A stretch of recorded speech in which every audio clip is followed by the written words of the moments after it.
the Midwestern fans have come on out to a dream weekend at a track in which they've known and loved and supported with the ARCA Menards Series for many years.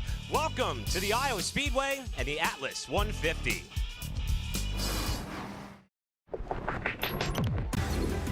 The ARCA Menards Series, all of the teams are ready. Okay, have fun. Let's go win it. Green flag is in the air. This is a great opportunity for these guys to showcase their talent. It's so much more intense than I anticipated. We had trouble. Hard contact. We got a big crash.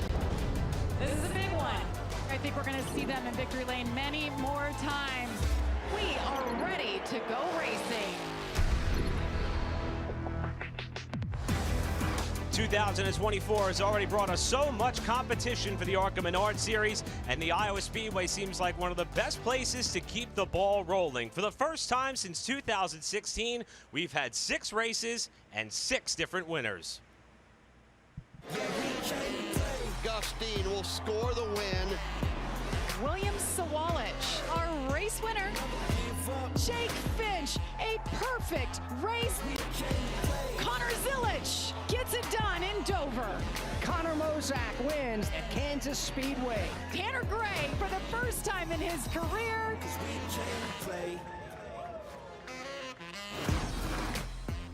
Hard to believe we're going to try to keep that momentum rolling with so many different drivers being in victory lane already. And we're here at a track that's only produced 1 repeat winner. I'm Eric Brennan alongside of Phil Parsons. Pleasure to be with you. And Phil, we don't have to look very far to find maybe 1, 2, a handful of more drivers that could keep this thing going and go 7 for 7. Yeah, I think we have a great opportunity. Let's look no further back than the front row. Gio Ruggiero, 2 ARCA starts in his career, 2nd place finishes in both. He led over 40 laps in each one of those races. He was the fastest car in practice. He got our pole starts from the front row. Gio Ruggiero was a guy that I think can go to victory lane and make it 7 for 7. But if it's not going to be him, let's look back at maybe one of our regulars. We haven't had a regular win yet this year in the ARCA Menards Series, but this young man has had 2 runner-up finishes in his career. He leads the points coming in here, and he's coming off a win in Mexico, NASCAR Mexico. He was 4th in points last year, looking for that first win. He got it just last week. So a little bit of momentum is on his side. Look for Andres Perez to be one of our potential winners here. Maybe that shot in the arm from south of the border is what Andres needed to push him over the edge here on the ARCA Menards Series side. But the big story coming into the weekend, Phil, is the racetrack. Normally we come to Iowa, we talk about it being rough, rugged, bumpy. Not so much anymore with some resurfacing they did. These drivers are giving us much different characteristics as to how this place is driving. Yeah, I don't think anybody in this field, with a possible exception of Marco Andretti, who won an IndyCar race here years ago, and longtime ARCA competitor Brad Smith, has ever run a smooth Iowa Speedway. They talk about how rough it was. They say this is smooth as glass. There's a lot of grip just on the bottom of the racetrack. It remains to be seen whether we can move that groove up. Our pole speed by Gio Ruggiero was the 2nd fastest pole speed in the history of this racetrack, going back all the way back to 2006. That was the fastest. So look for a fast race tonight on a very fast racetrack. We mentioned there's only 1 repeat winner in the field. It's actually quite the comeback story. We're talking about Mason Mitchell, who got the job done in his family-owned race team back in July of 2015. We haven't seen him since 2018 when he had to shut that team down. He's back at his home track. And for more on that story, let's welcome Heather DeBow. An Iowa native, Mason Mitchell, is making his first start here in the ARCA Series since his 7th place finish at this racetrack back in 2018. And when I spoke with him earlier, he said when NASCAR announced they were coming to race here at his home track, he said, I need to be a part of this weekend. For the 2014 ARCA Series champion, it's a little bit of a reunion as well. He brought his winning championship ARCA crew chief, Kevin Reed Sr., to call the shots up on top of the box. He also has his spotter, Tyler Mon, guiding his way from the spotter stand. So we'll see if that dynamic trio can bring some of that 2014 championship magic to the racetrack tonight and get him a solid finish in front of his hometown crowd. Mason getting the band back together for the return to Iowa. Here's the championship point standings. A little bit of international flair there in the top 3. Perez from Mexico, Greg Van All stateside, Amber Balkin from Canada. But Phil, a lot of those drivers looking for a win still. Yeah, outstanding season thus far for Amber Balkin, 3rd in points. And look back at 8th, Tony Breidinger. This was her best race last year. She ran as high as 3rd, finished 5th. Look for her to have a good night again tonight. So much to keep an eye on. Let's not wait anymore. Let's go trackside to get the command for the Atlas 150.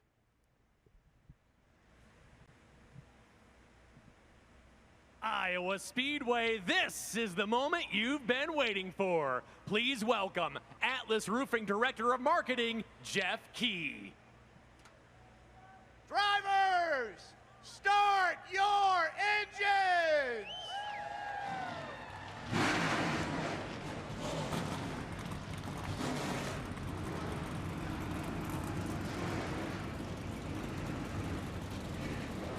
"26 cars strong come to life in front of the crowd here at the Iowa Speedway. We'll be back on the other side with the green flag next.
Welcome back to the Iowa Speedway. Field rolling off the pit lane to begin their parade and pace laps. Earlier on this afternoon, General Tire Pole Award qualifying took place, and as we touched on in the intro, a first-time pole winner by a blinding margin for this driver.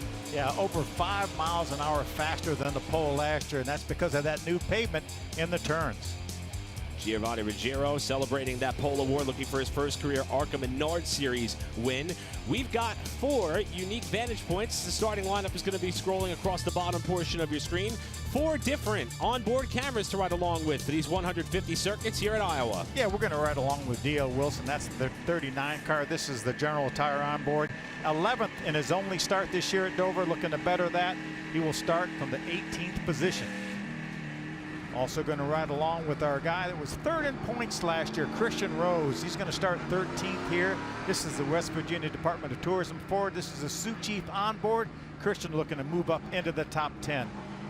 And here's a local driver from Des Moines, Iowa, Mason Mitchell. We talked about him. Heather talked about him. He's a winner here. He's the only former winner in the field, former champion. He's going to start 6th in his Carl Chevrolet. This is the General Tire onboard. And also we're going to go up to the front row. This is a Suchi Fast Track onboard. This is a JBL Toyota for Gio Ruggiero, looking for that win number 1 to make it 7 for 7 this year. Ruggiero is going to be joined on the front row by that of our Bounty Rookie Spotlight driver here tonight. The driver who also comes into this race leading the ARCA Menards Series East Point standings. That is Connor Zilisch, who has had an incredible year, not just behind the wheel of a stock car, but behind the wheel of just about anything. Yeah, the youngest driver ever to win his class at Daytona, the 24 Hours of Daytona. Just follow it up with another win at the 12 Hours of Sebring.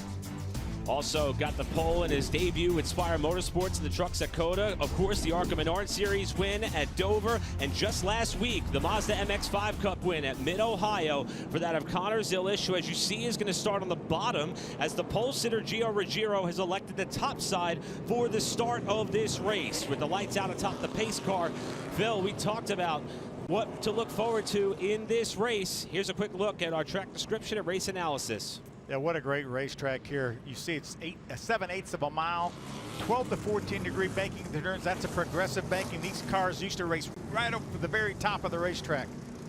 Take a look at our race analysis. This race is 150 laps, just over 130 miles. We're going to have 2 race breaks on or near lap 50 and lap 100. You see our winner last year was Luke Finhouse in that number 28 car. And Stephen Wallace won the very first race here back in 2006. The fastest short track on the planet got even faster with a bit of resurfacing on each end of the racetrack.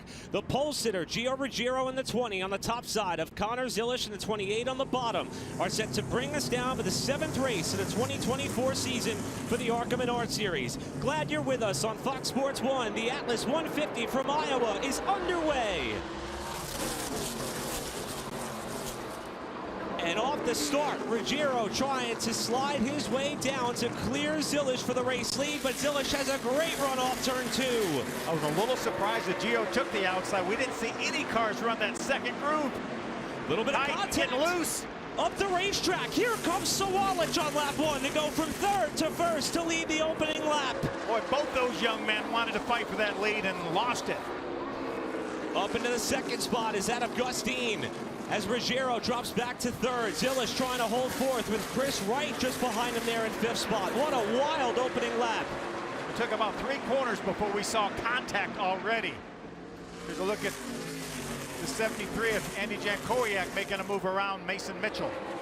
Now for Ruggiero and Zilisch, they still cannot get separated from one another as Ruggiero tries to get back around his teammate and Gus Dean as we take a look at what happened in 3. See, Zilisch gets a little bit loose, has to chase it up the hill. Fortunately, Ruggiero realized that, gave him the extra room that he needed, or they would have taken both of them out. He's on board with that of Ruggiero, right side of your picture, coming down the backstretch. Zilisch will be the driver's left as they go off into the corner, fighting for that fresh pavement. There's the contact, and Sawalich slides on by on the bottom. Yeah, fortunately, Ruggiero felt him there, saw him there, and gave him the room he needed.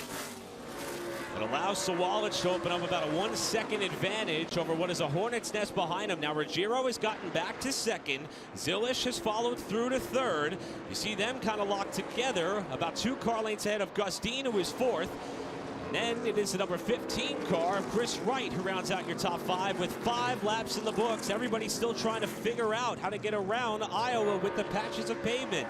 Yeah, we talked about that at the top of the show, that new pavement. That's where all the grip is, right there. All the racing was done in practice on the bottom of the racetrack. And watch Zilisch try to make this move around Ruggiero in a battle for 2nd. Zilisch was able to hook the bottom big time in 3 and 4, and that's what got him alongside of Ruggiero, but he slides up wide in 1 and 2. A cross under move for Ruggiero off the 2nd corner, and he may have the inside by the time they get to 3. Ruggiero drives it hard down the corner. Let's see if he gets loose on the bottom like Zilisch did on lap 1. And all the while, that's allowing Gus Dean to close in on these 2 and allowing Sawalich to drive further out forward. Zilisch holds the spot for now. Ruggiero to 3rd. Then it's Dean and Wright, your top 5. Points leader Perez in 6th. Some great lap times right now by our leader, Sawalich. These guys have been battling hard for that 2nd spot now that Zilisch has clean racetrack. To see how he compares. That lap actually about 1/10 and a half faster than our leader, Sawalich.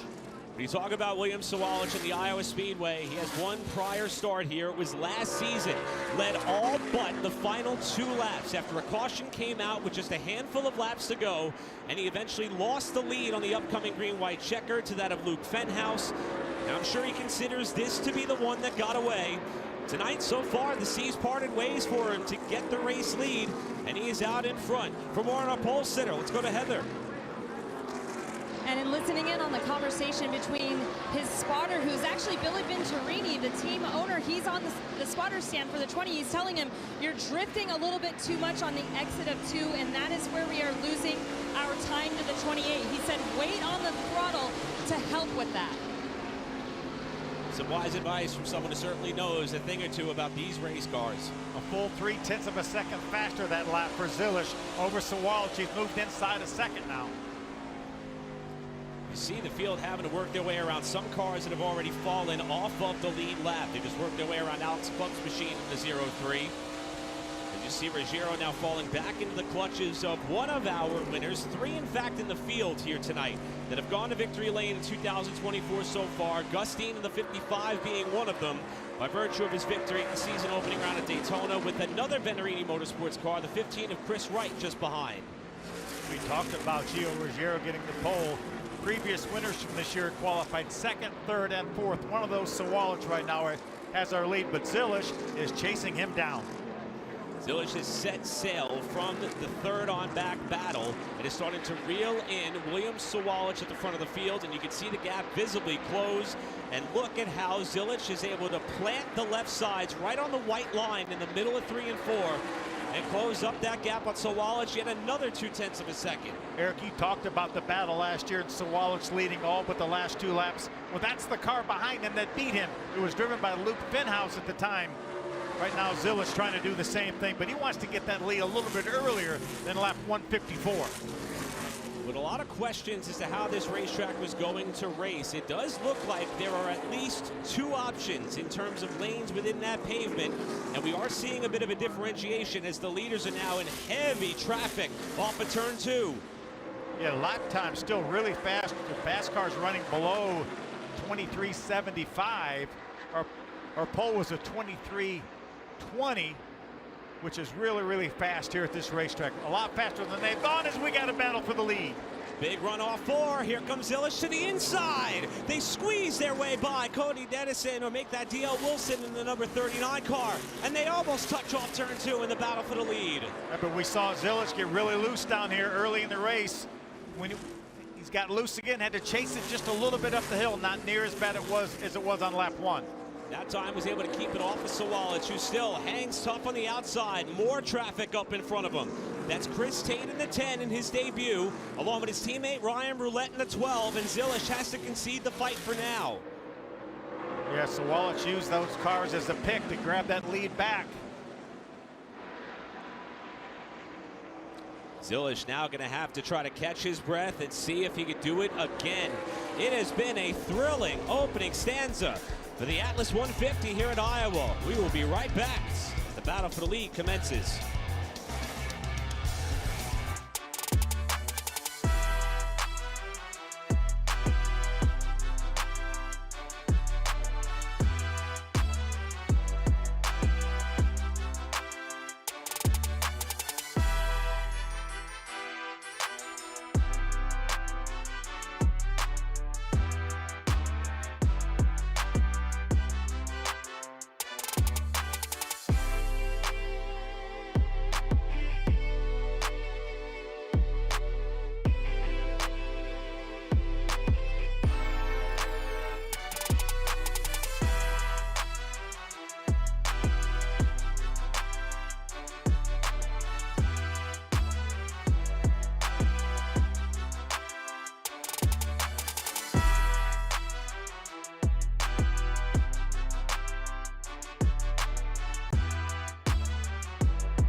ARCA Menards Series Racing on FS1 is brought to you by Menards. Save big money at Menards.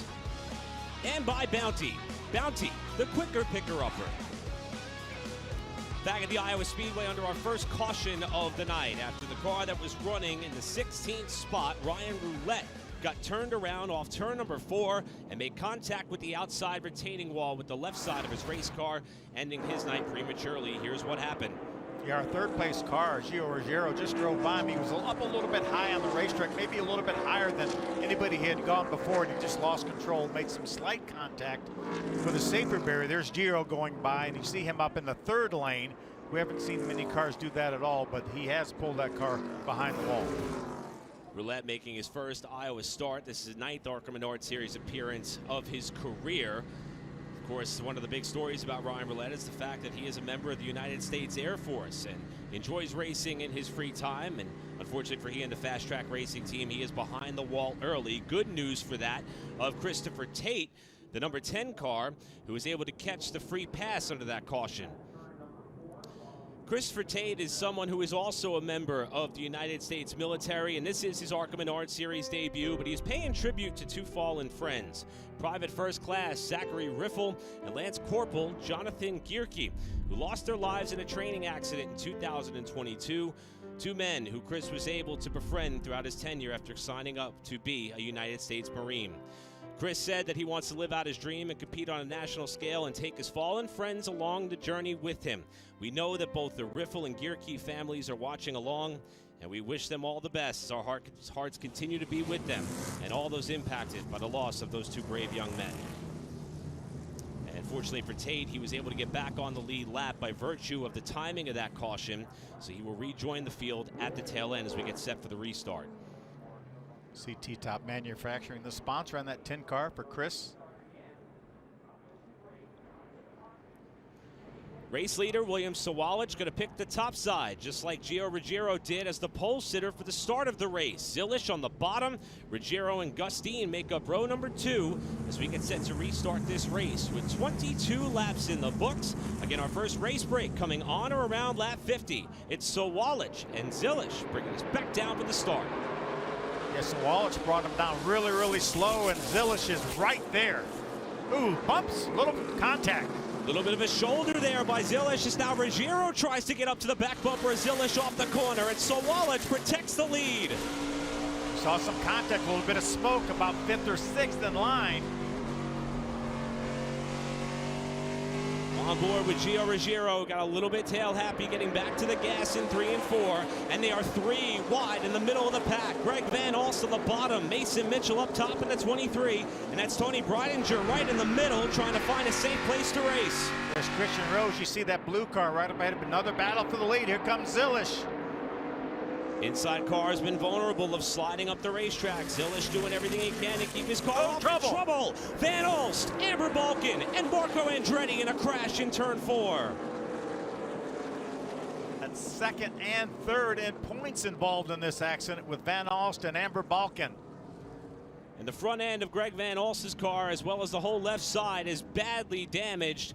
And for Amber Balkan, who just came back from that hard crash at Dover a handful of races ago, is really looking forward to her opportunity to get back on track here at Iowa after being able to continue to work her way through the rounds at Kansas and Charlotte. And we are only 25 laps into this race, and I'm afraid the damage to both of those cars could in fact be terminal. Watch him 3 wide getting down in the corner. Van Alst is on the bottom. Looks like he gets a little bit of a bump possibly from Amber and carries both of them into the outside wall, as well as the 17 of Marco Andretti. That was the battle for 11th, 12th, 13th place respectively with more cars in the mix. Christian Rose, that may be a Reese's Sweet Move of the Race nominee right there. He just barely got by on the top side. Yeah, totally agree with you on that one. Mason Mitchell as well up out of the groove. Greg Van Alst and Amber Balkan, as Phil mentioned, 2 at the top 3 in the championship points. Andres Perez was able to get by. Here's Marco Andretti, who picked up an IndyCar victory here back in 2011.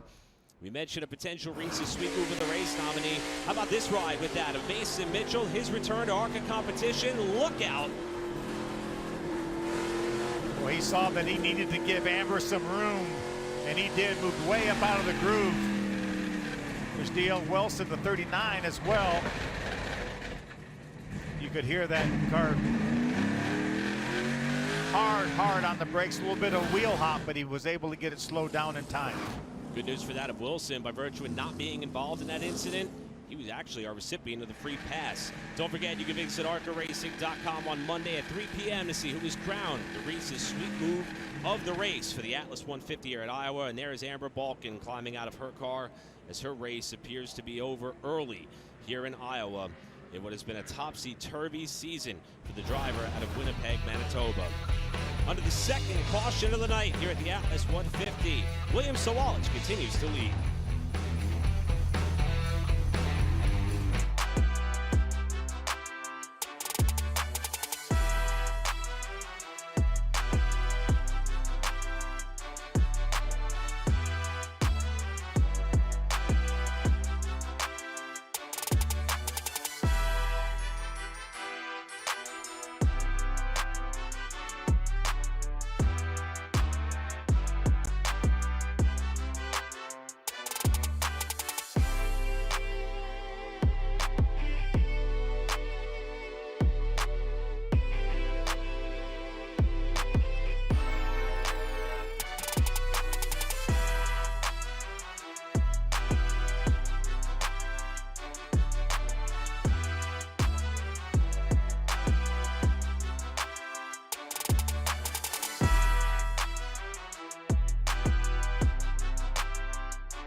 Never know who makes it to victory lane until that checkered flag flies. Outstanding job by Alex Bowman. Chase Briscoe wins at Iowa. This place is my favorite racetrack by far. This place is awesome. Chandler Smith makes it look easy here at Iowa. Ty Gibbs back-to-back in the Hawkeye State.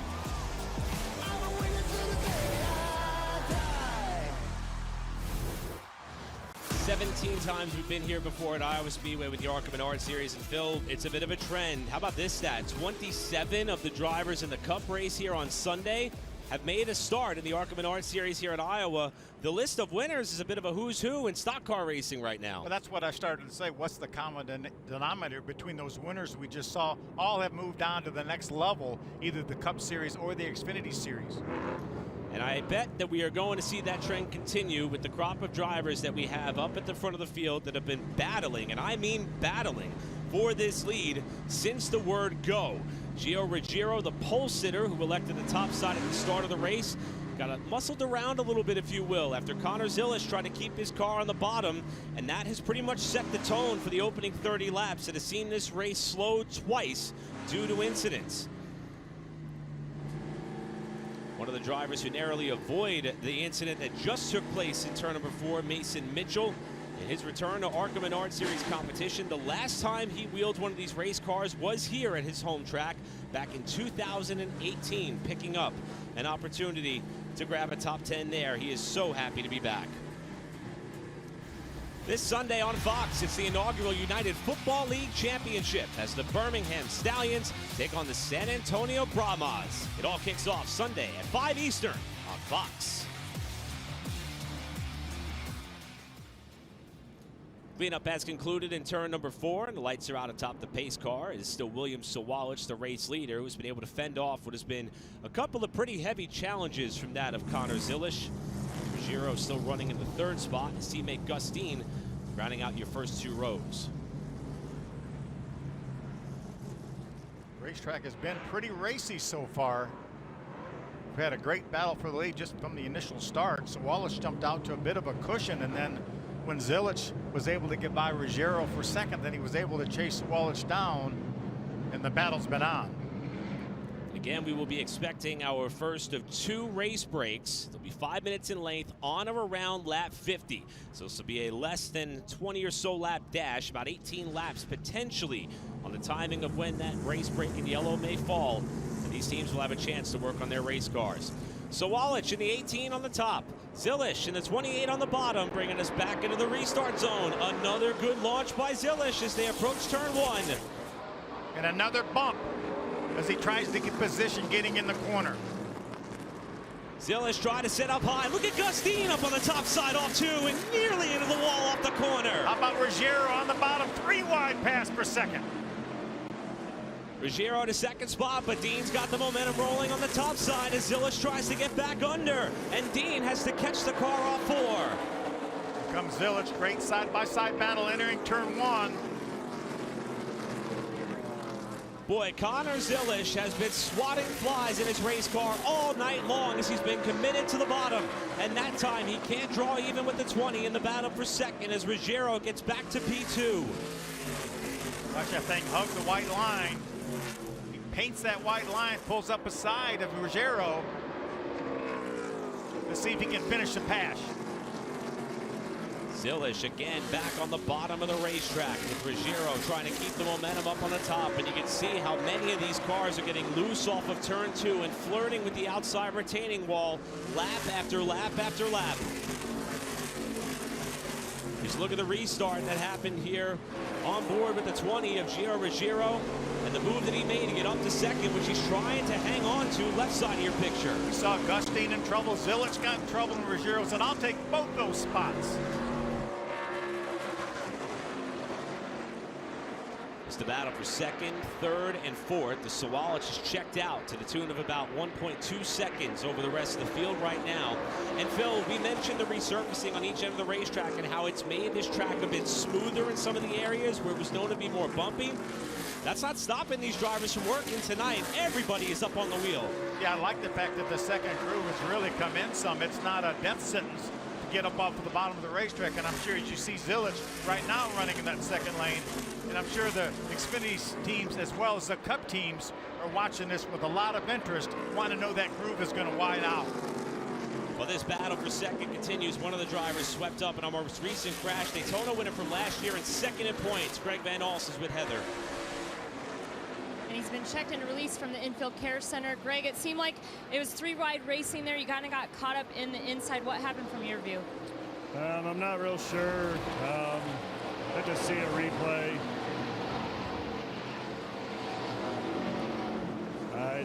I mean, it looks like the 22 just pushed us down in the corner. I mean, I don't know. It's hard to see the sun, but got to thank CB Fabricating, Proceeds USA, Zaki Ali, Top Choice Fence. It's just I don't know. Probably too early to be that aggressive, but it is what it is. Thanks, Greg. Van Alst making his 45th career ARCA Menards Series start. His worst finish in the season up to this point was 13th. He's unfortunately going to lower that bar with the crash here as he has scored in 23rd. As Zilisch is back inside of Ruggiero for second.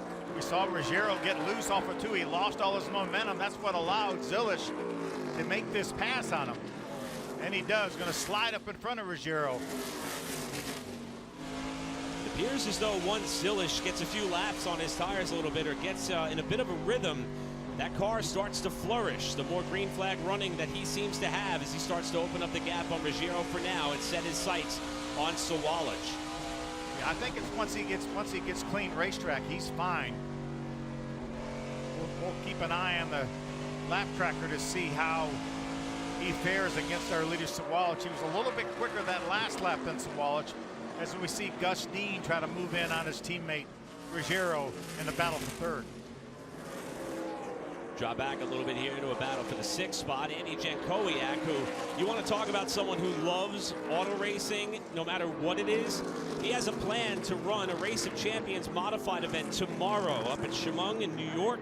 Well, he couldn't find a flight that could get him there in time. He's going to climb out of the car and take a 15-hour drive overnight with one crew member in hopes he can make it to the track in time for practice. If that's not enough, he's going to run a sportsman race on Sunday as well. Jankowiak, looking for his first career ARCA Menards Series win, has been fast and confident here so far, and for good reason. He's got spotter TJ Majors in the ear once again in one of his select starts this season, and he's closing up on the points leader for a top 5. You see Chris Wright, the 15 car, right behind that Jankowiak. Nice run through the center of the corner for Andy J. Good battle for third here. We see Gus Dean going to try to move in on Ruggiero. We talked about the lead Sawalich have. Zilisch has been faster every single lap, at least 2 tenths, maybe even 3 tenths. He's closed it in now to under a second.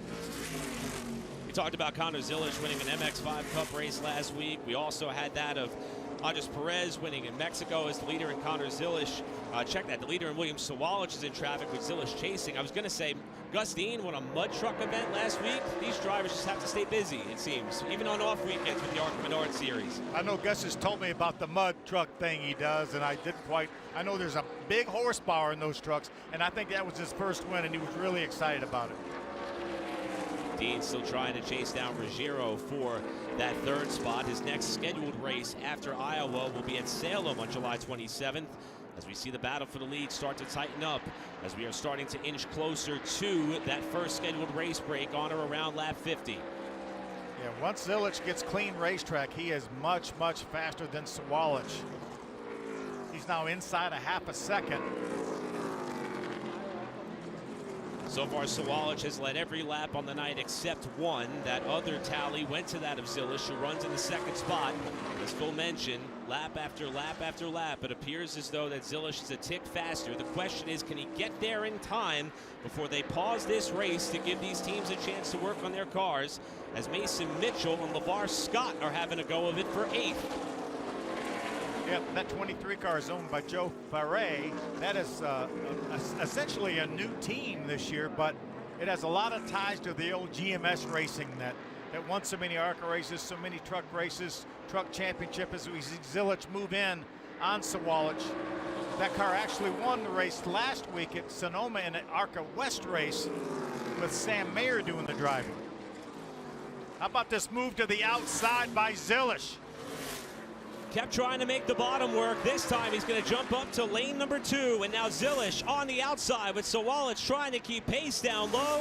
And as they come to the line to start lap 50, Connor Zilisch back to the point with Sawalich to 2nd.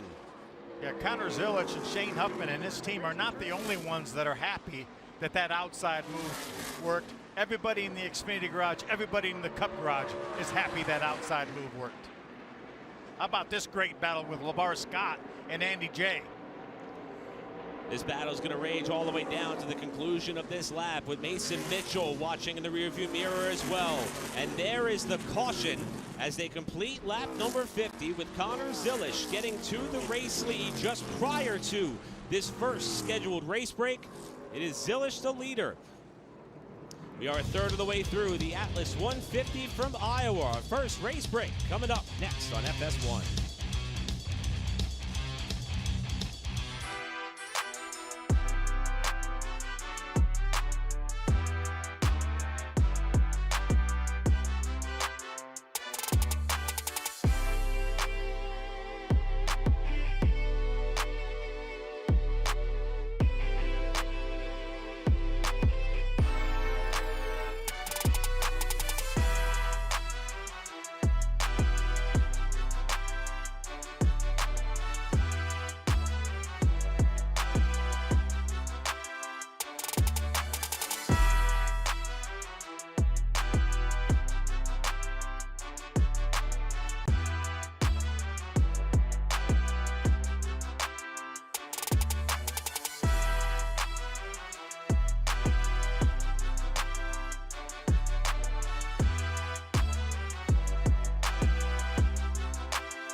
Back at the Iowa Speedway for the first of two scheduled race breaks. Phil, we've talked about these race break opportunities for these race teams. Here's a look at how they are meant to be handled.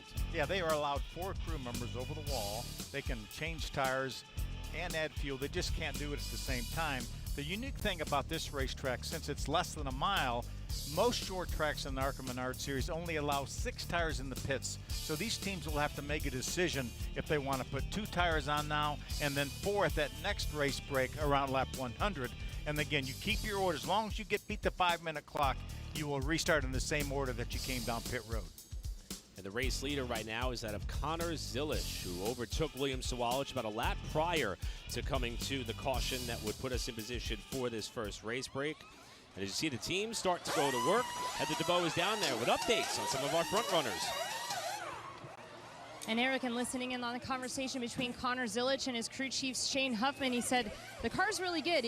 He just gets tight in traffic and loose if they get on their door, but in clean air he is bad fast. So I checked in with Shane. He said he's not going to make any adjustments here, just 2 tires for our leader of Connor Zilish. And then we'll move up 1 spot on pit road to the 18 of William Sawalich. We've seen quite the battle between these two so far today, but it's the opposite side of the coin for him. He said, I have no left front. I'm struggling bad and plowing everywhere. So Matt Ross, his crew chief, said we're going to make a big swing at it here as you see the crew member there going into the window to make those chassis adjustments, and of course 2 tires for him on this stop as well.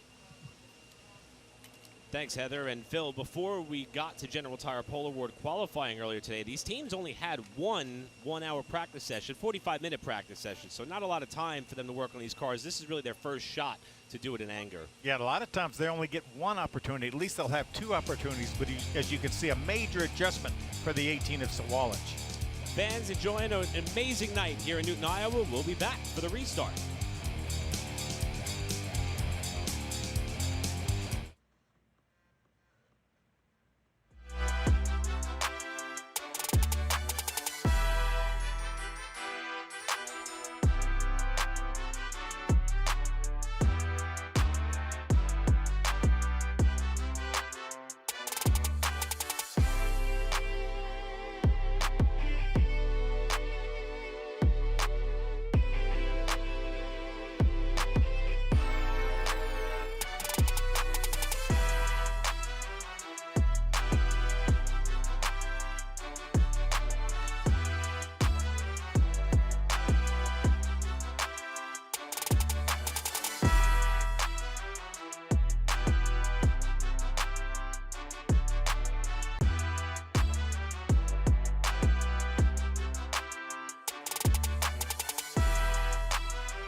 Welcome back to the Atlas 150 here on Fox Sports 1 for the ARCA Menards Series 7th race of the 2024 season.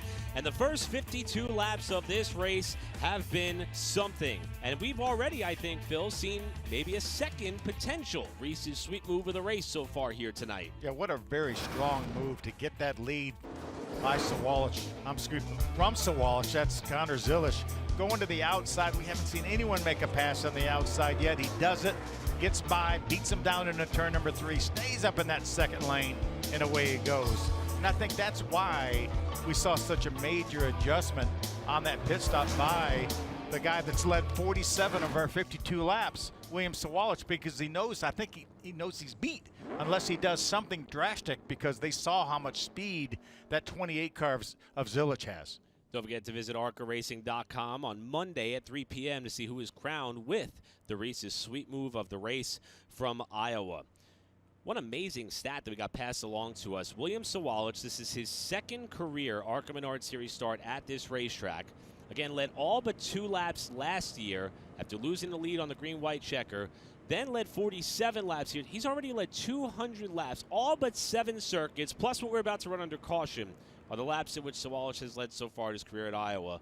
But he still is searching for that one that got away a year ago. Well, he's going to have to do something on this restart to wrestle that lead back from Zilisch, though. That 28 car is extremely strong. Again, this is the car and the team that won here last year with Luke Finhouse. And we know, we talked very top of the show how impressive that Zilisch has been in anything he's been in this year.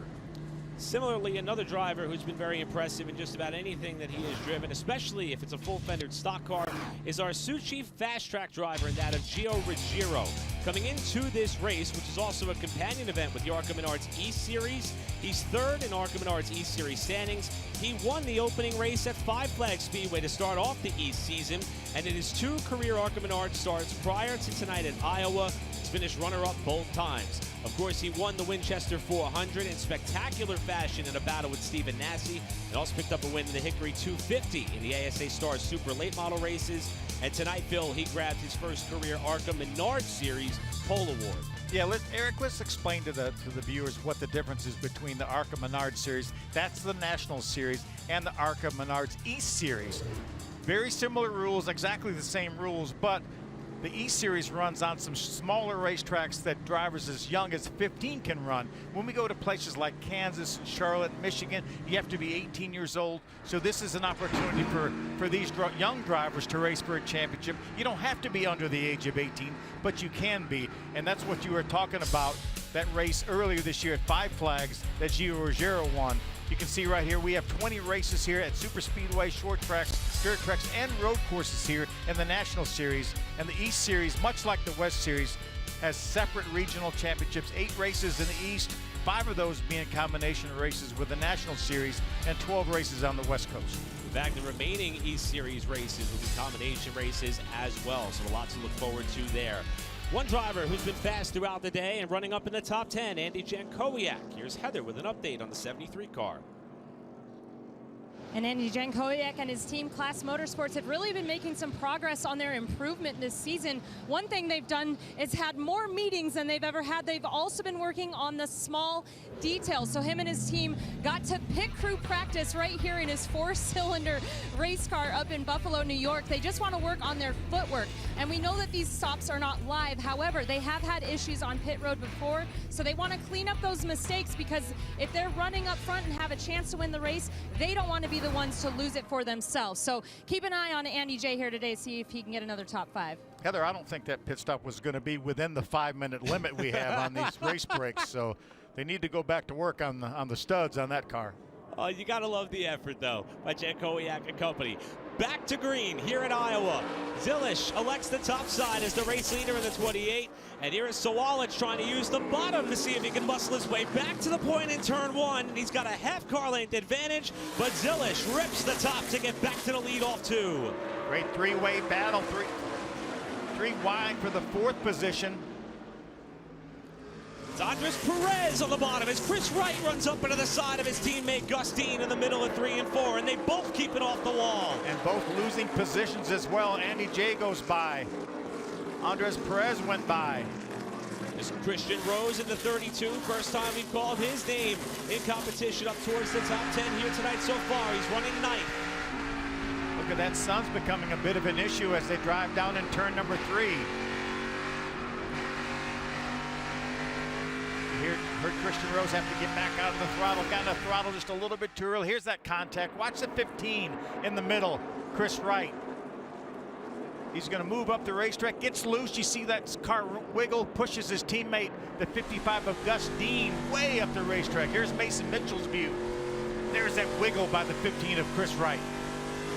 There are a lot of people in the grandstands who come out here tonight to watch Mason Mitchell race, and a lot of them have seen moments where that driver's had to hold his breath getting around some of the hair-raising times that has been happening out of his windshield. This is Rose in 9th, Dean back to 10th, ahead of Tony Breidinger, who runs just outside the top 10, now trying to get into the top 10 to follow her Venerini Motorsports teammate by. Tony had such a great race here last year, ran as high as 3rd. We talk all about Jessie Love. Jessie won 10 of our 20 races last year. She outran him for the majority of the race. He ended up finishing better than her. This was really a coming out party for Tony last year. Phil, you talked about the level of adjustments we believe they made on that 18 car of Sawalich. This is the litmus test. Now as we run more laps, can Sawalich stay with Connor Zilish? And so far, I'd say he's been doing a good job, as has that of Gio Ruggiero. Top 3 separated by 3/4 of a second, a handful of laps off the restart. You'll remember only 2 right side tires for these competitors. They'll be able to put 4 tires on at that lap 100 break. but I like the way that Sawalich has made his car better, as well as Ruggiero. Work their way around Dale Scherer's, Josh's Eggs number 98 car. With Scherer being out of the racetrack, still working their way around some of the traffic. That's Rita Goulet, who they just got through, as Sawalich tries to peek to the inside. Wasn't able to get up to the left rear quarter panel of Zilish off two. And the top three continue to ratchet it up closer and closer, with Andres Perez not far behind in fourth as well. It's amazing what these crew chiefs are able to do on those 5-minute breaks. Make major changes to these cars. We're talking about Shane Huffman on the 28, Matt Ross on the 18, and Shannon Rush on the 20. They can take a car that really doesn't look that competitive, and all of a sudden, with a couple of tweaks, there they are. Zilish, Sawalich, Ruggiero, Perez, your top four as things stand. The sun is setting here in Iowa. The lights are coming up, and we'll be back to see how this battle for the lead continues.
Connor Zilish is still holding point up towards the front of the field in the Atlas 150 from the Iowa Speedway with the ARCA Menards Series here on Fox Sports 1.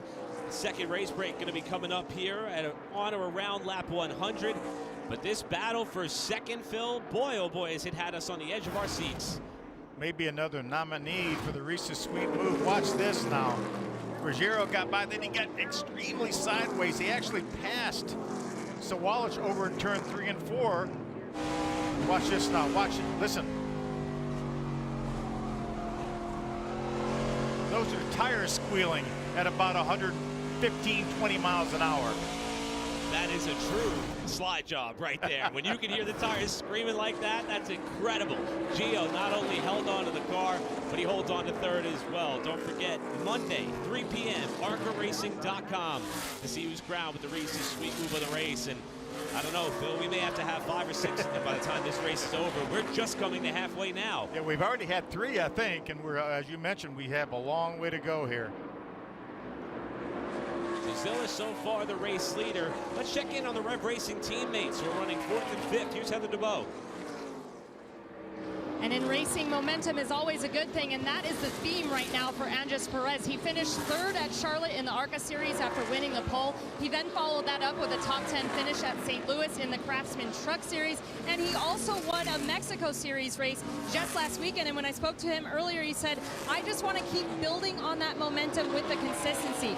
He's our current points leader, and he has the points in mind, but one thing he still needs to check off his list is that win, and he said he's really hungry for it, but he is going to keep the big picture in mind. But moving back just behind him in the 5th spot is his teammate LeVar Scott. Now for LeVar, his crew chief Danny Johnson told me today that he's just trying to limit his mistakes and really put things together. They just told him over the radio, his spotter Frank Denny said, really paint that line. You need to get down to that white line, and they've been working on his race line throughout the entire day today, but LeVar just needs to put it all together, and he eventually could up in victory lane as well before we know it.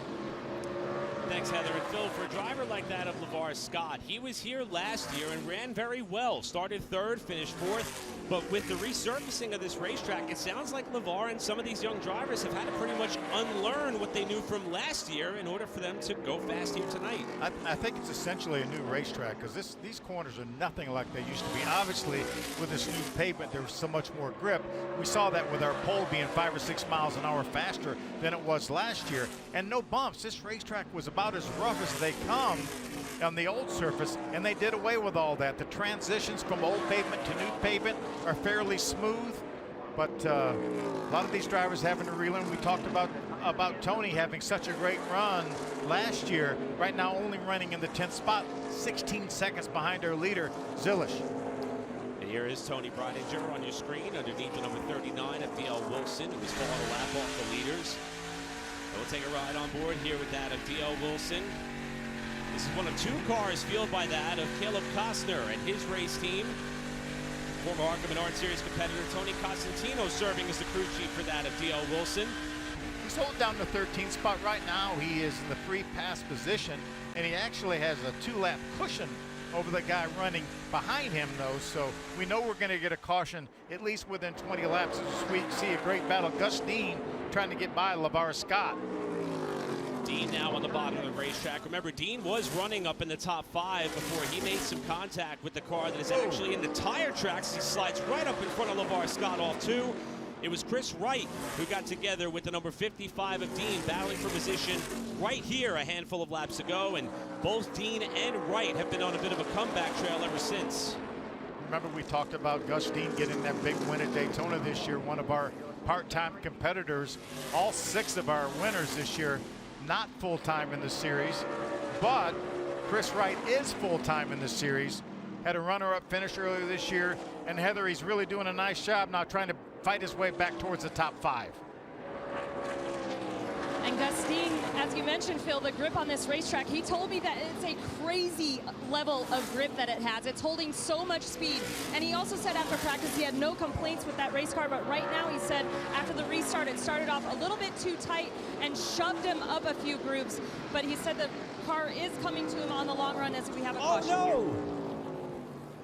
Trouble in turn number 4, and it is a car that was running in the 3rd spot at the time. Our pole sitter, Gio Ruggiero, has backed it into the wall. Doesn't appear to be too much damage to the left rear. I'm not sure there's any damage. He may have got that thing stopped before it got into the outside wall. He's going to give up all his track position. We saw how loose this car was a handful of laps ago, right into the setting sun in turn 3. You could hear the rear tires chatter as he got down in the corner, just got loose. This racetrack is cooling off. A lot of the crew chiefs said they thought that would make this racetrack free up, as you can see off in the distance. Him getting sideways. maybe slight contact, but I don't think enough to hurt that car. Racetrack could possibly be freeing up. Fourth caution of the night. This one involving the driver who is up in the top 3 position. And again, in contention for that of ARCA Menards Series East points with that of Connor Zilisch. Good news for that of Gio. Doesn't appear to be too much damage to that race car. Fourth yellow of the night is out here at Iowa. We'll be right back.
Welcome back to the Atlas 150 here with the ARCA Menards Series. 88 laps into this 150-lap race. As you see here, Gio Ruggiero, he was the incident for our last caution. His crew chief, Shannon Rush, asked him, hey, are you feeling a vibration right now? Do you think the tires are flat spotted? And Gio said, yes, it does feel bumpy. So he brought it down pit road. Shannon put the old tires, those 2 right side tires they just changed on the first break.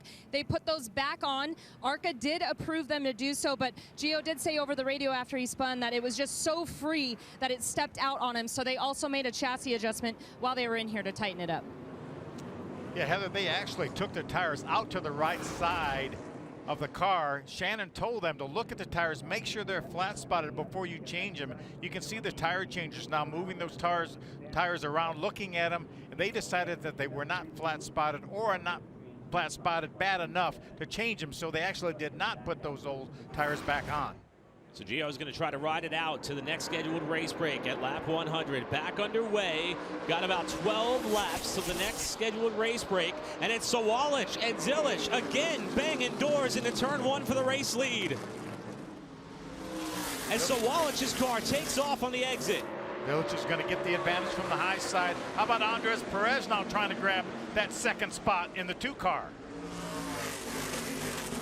Perez on the bottom of Sawalich for that runner-up spot. All the while his teammate LeVar Scott up into the top 5 as well as things settle down amongst the top 5. Gus Dean is going to jump on the fact that the two of Andres Perez lost his car in the center of the corner, moved up the racetrack. Dean's going to try to grab that spot, and he has it. Now it's the pair of Rev Racing teammates as LeVar Scott gets a little tail happy, getting back to the gas. 3 wide behind him. That's Mason Mitchell on the bottom in the 23. Jan Koliak in the 73. And Chris Wright there as well. And that 20 car of Ruggiero doesn't appear to be too worse for the wear. We know that 20 car had a lot of speed. This entire race was a little bit loose. When they didn't change tires, they did make a chassis adjustment, tighten that car up a little bit. Again, this racetrack, as it cools off, may be getting a little freer, which means the back end wants to come around. As we are now approximately 8 laps away from that second scheduled race break on or around lap 100. This is the best test session for Ruggiero to see if perhaps maybe that chassis adjustment they made on that car is a step in the right direction for him to get back up towards the front and contend for this race lead and win. I think it's important with just so few laps left to the break for Gio Ruggiero just to make sure that he doesn't have a flat spot. If he has those tires flat spotted, then they will wear even more on this racetrack. But he's keeping a pretty good pace up. I think he's probably going to be okay. The short run to that race break is another good opportunity to see if anybody's being able to improve in terms of long run pace, if you will, like that of Sawalich trying to catch Zilish as we watch the Rev Racing teammates again go at it, this time for 4th with Perez in the 2, LeVar Scott in the 6, and Chris Wright just behind him there in 6th spot in the 15. A 3-car knot for 4th on back. Mason Mitchell right now is holding down the 7th position. You see Chris Wright going to try to make a move around the 6th of LeVar Scott, not able to do it that time.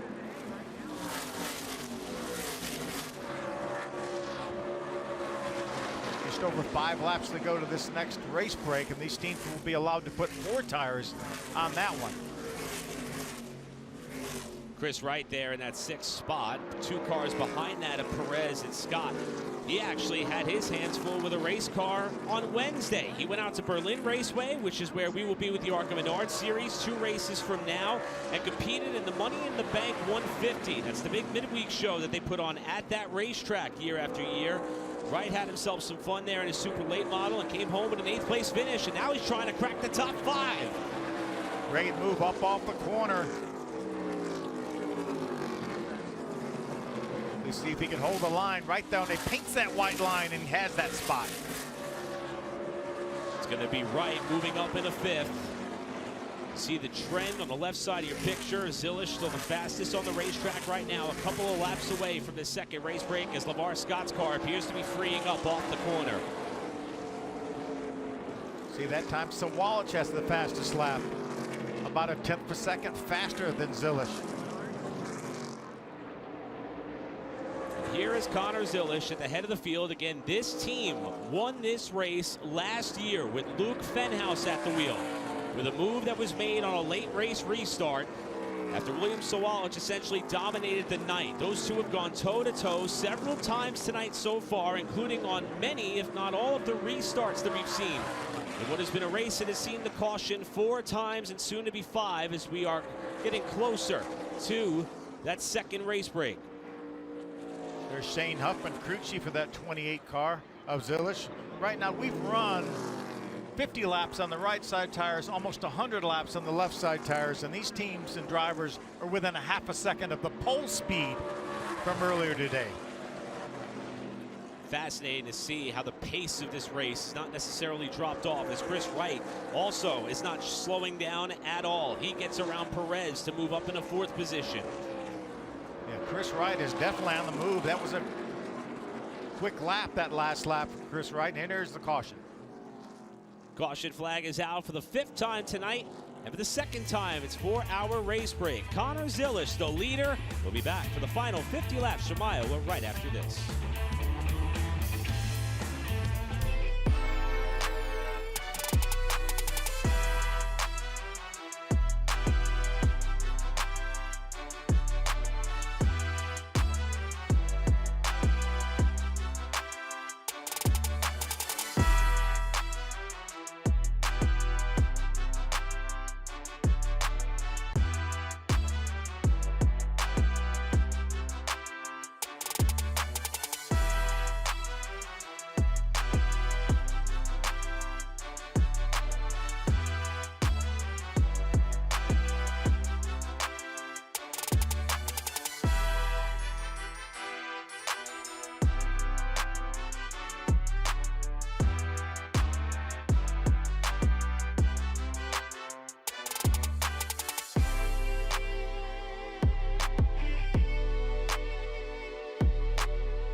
to the Atlas 150 from the beautiful Iowa Speedway. As you can see, the sun continuing to set here in Newton, Iowa, on what is the 18th visit for the ARCA Menards Series at this racetrack. Been here since day one, since the track opened back in 2006. Been here every year since except for one, and is here on what is one of the biggest weekends for this racetrack and this town. And you can see the spotters know that they still got their work cut out for them, as we are only 2/3 of the way through this race. Let's grab our Richmond mid-race report from Heather DeBow. And here we see Connor Zilich in for that second break. He's telling his team that he feels really solid, just a little snug, but he said he'd rather fight snug than loose. He said free is way too hard to manage here at this racetrack. He said he also thinks they will be way better once they get these 4 new General tires on that number 28. And then moving up pit road just one spot to the 18, he said the tires are getting too hot, but it is starting to come to me. He said he is about 2.5 numbers out of 5 tight on the 18 for William Sawalich. We thought that the track was going to free up for just about everybody. Sounds like Sawalich is having a bit of a different issue on his hands with that car tightening up. The work continues for the teams, including for this driver, our pole sitter, Gio Ruggiero. We'll get an update on the 20 when we come back.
Second and final race break wrapping up for the Atlas 150 here at Iowa. 102 laps in the books, 48 to go. Connor Zilich, the leader. What has been quite the adventure for just about every driver in the field, but perhaps none more so than the driver this number 20, and that of Gio Ruggiero, who won the pole earlier tonight. We saw him get up towards the wall about 12 laps shy of this race break, and the problems continued for the 20 car as he came down to the attention of his crew. Obviously the right front tire down. More than likely had damaged that tire with that spin earlier. He was very fortunate that that tire made it to the race break. Heather, what has Shannon Rush told you about that car? Well, as I reported earlier, the driver actually had said that the car just stepped out on him. It was just a little bit too loose there on that last run, so they made quite the adjustment to tighten him up. As you can see here, that's the tire that went flat. They did come in and change it before the scheduled break and then put the 4 new tires on there for the 20 of Gio Ruggiero. Thanks, Heather. And I guess the silver lining is that Gio proved that that car had some pace up until we got to that race break and that tire went down. So it appears as though he's going to be restarting at about the 11th position. So we'll see if he can work his way back up there. Yeah, I overheard the tire changer tell Shannon what caused that tire to go down. There was a piece of metal or whatever, and he got it pushed out of the way. So Shannon is comfortable now that that's not going to be an ongoing issue. And that may be the message to be relayed to Gio Ruggiero to make him comfortable to do what he has to do, and that is try to go fast to get back up towards the front of the field. As the field is now back on the back straightaway, re-racked and set to circulate behind the pace car for a couple more laps before we unleash this field to see how this race will end. And up to this point, it is Connor Zilisch who has led the most laps so far tonight, ahead of that of William Sawalich, who was the early leader. We've had 4 lead changes, and again, this is our 5th yellow flag that we will be wrapping up here, with the track pretty much now being hidden from any direct sunlight at this point for the first time all night long. And remember, the crew chiefs have had an opportunity to make changes to these cars, put 4 fresh tires, brand new General tires on these cars, so let's see who made the right adjustments. Pretty much a last chance opportunity for the teams that want to have a shot at this race win. And what more could be said about Gus Dean and his night so far? The Daytona winner, again running a part-time slate in 2024 with Venerini Motorsports. Nearly knocked the turn 2 wall down after one of the mid-race restarts, got shuffled all the way back nearly outside the top 10, and has methodically and patiently worked his way back up into an opportunity to restart up in the front 2 rows. And he appears to have a piece that could contend with the front 2. Maybe the setting sun is what he wanted to see, because that car just keeps getting faster. Yeah, and you see the consistency. 3 starts, 3 top 10s. The win at Daytona, finished 4th at Talladega, 6th at Charlotte. But that's what Gus Dean has been able to do with Venturini Motorsports over the last 2 or 3 years. When he steps in these cars, they know that he's going to probably bring them back a top 5 finish. Talked about this race break potentially being a last chance for these drivers and teams. 2 of the last 3 ARCA Menards Series races at Iowa went caution-free to the end after the final race break. We talked about the trials and tribulations for that of Gio Ruggiero in the 20. Heather DeBow is with crew chief Shannon Rush. Yes, and Shannon Rush and team have had some adversity to overcome here, but what did you just tell me when they were coming to us? I said, we're not done yet, you know. We still got a shot at this thing. So guys did a great job getting it fixed up. Just probably didn't adjust enough there when we put 2 on. Just temps cooling down, track freeing up. So I still feel good about it. Good luck. And Phil, that level of confidence from an individual who helped this team and former driver Jesse Love drive to a championship last season, that's got to bode confidence into a young driver like Gio Ruggiero as well. Yeah, without a doubt. And again, 2 second-place finishes already this year for that combination. So Gio is going to come to the restart on the outside of one of the lanes towards the back end of the field. That's Alex Clubb down to the inside of the 03, currently scored in the 13th position. They took the choose last time by. The restarts have been tight. And as we mentioned, the trend tells us there's a chance this race could go green to the finish. We've seen some door banging right after they crossed the start-finish line. And Zilisch again has elected the outside for the restart with William Sawalich down on the bottom. 45 laps to go in the Atlas 150 here at Iowa. Zilisch and Sawalich again bringing us to the restart zone.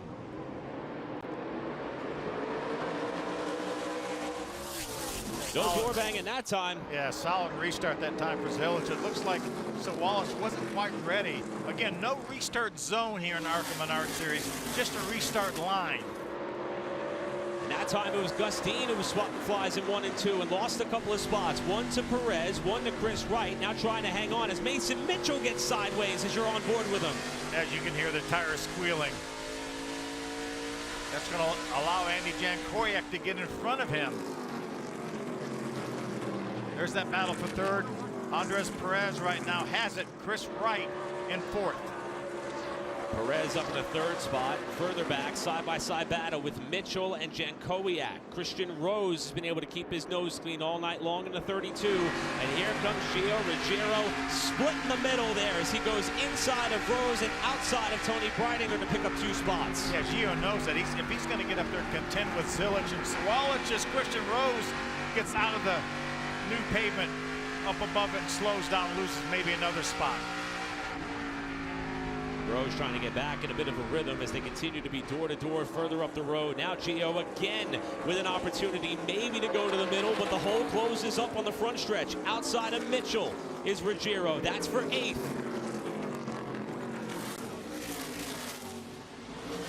Doesn't look like that 20 car has lost any speed. He's going to be able to make the pass on Andy J. They go 3 wide now. Mitchell trying to stay off Jankowiak while Ruggiero rips the top side to pick up 2 spots. Whoa. Contact off the corner, and there's still 3 wide at the line. Gio missed the corner, and they were side by side beating on each other, so he didn't even lose any ground hardly. Now it's Mitchell who slides up in front of the 20 car with Jankowiak still working the bottom on Gio. Watch this bottom of your screen. Watch Gio's going to lose the car. He's going to go way up the racetrack, almost hit the wall. And those other 2 cars are beating and banging below him. What a great shot to show just how quickly the momentum stops for the 20 car. And now we're going to get to ride along and feel it happen.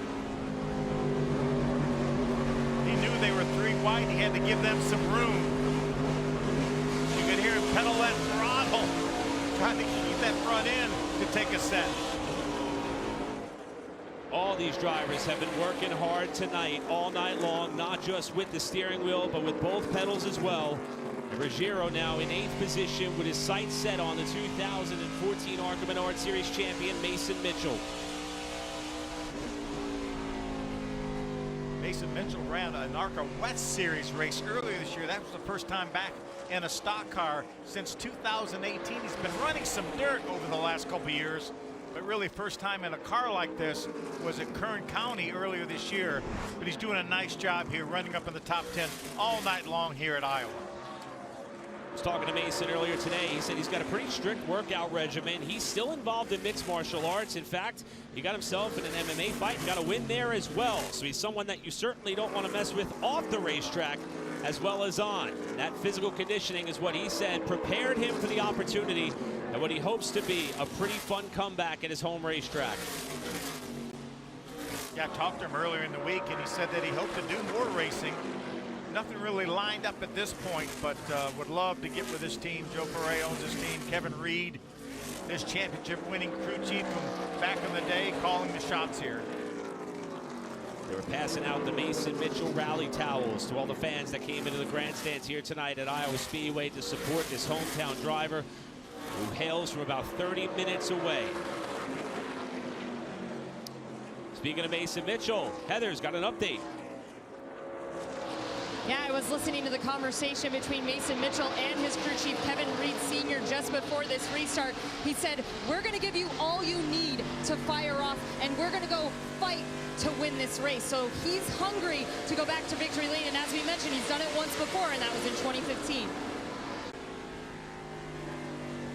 Thanks, Heather. And in all the conversations, and I think, Phil, we both have been able to have with Mason, he's really excited about getting back behind the wheel of the car. He evidently got to scratch that itch with some of that dirt racing, and I think the fuse has been lit in what is a potential return to what is an immense amount of talent for this driver, despite the fact that he had to walk away for a couple of years. And I asked him why he walked away, and he said it was just got burned out. Not only was he operating, you know, that was his own team, his family-operated team, so he was running the team. Back when he quit, they were trying to run 2 cars at times, and it was just too much. So I think it was a good idea for him at the time to step away, but doesn't look like he's lost very much right now. Continuing to fend off Gio Ruggiero in the 20, with Andy Jankowiak not far behind them in 9th position. See Gio able to keep that car a little bit lower as our race leader Connor Zilich is now working his way around a couple of cars at the tail end of the field. That's Michael Maples in the 99, the 39 of D.L. Wilson, who's going to watch the leader flash by to his inside. Even though Zilich is having to drive through some of this traffic at this rate and at this pace, Sawalich hasn't really been able to close up more than 3/4 of a second. As you see, Zilish split the traffic in front of him, with Sawalich trying to chase him down.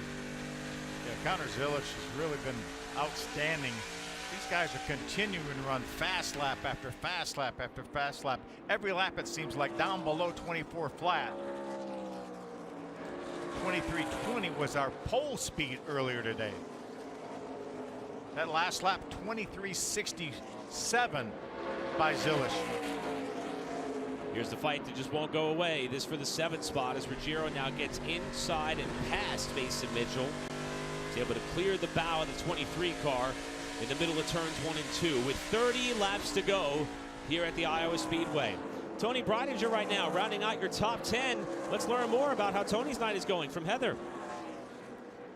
And when I talked to her earlier about this racetrack last year, this is one of her better races where she finished 5th, but she said it's changed a lot as we see the caution out. Hard crash for Chris Wright in the 15, and piling in also is the number 93 of Cody Dennison in his first start for this race team in 2024, and both cars are badly damaged in 1 and 2.